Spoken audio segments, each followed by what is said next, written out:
The first step to heat apply CAD-PRINTZ Soft Opaque is to load your garment onto the press and ensure that your printing area is completely flat. At that point, you're ready to set up the temperature and the time to be able to apply this product. Soft Opaque requires 310 degrees of heat for 15 seconds.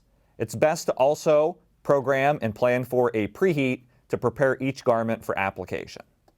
With these settings complete, I'm ready to set my pressure. To adjust my pressure on this Hotronix auto open clam, there's an over center pressure adjustment.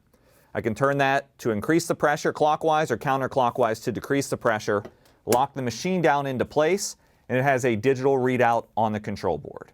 This product requires a medium pressure. That's a 4, 5, or 6 on this Hotronix auto open clam. With everything set, I'm ready to conduct my preheat to remove the moisture and wrinkles from the garment.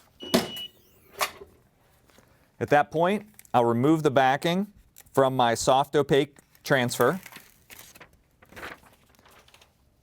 If you order it pre-done from Stalls, it comes with this sticky mask already on it. I'm just going to position it into place. Cover it with a cover sheet.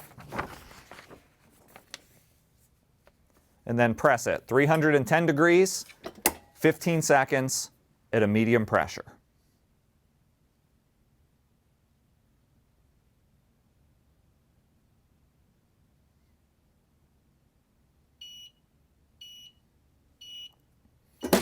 Soft Opaque is a hot peel, which means I can grab the corner of the mask and remove it immediately after the application has completed.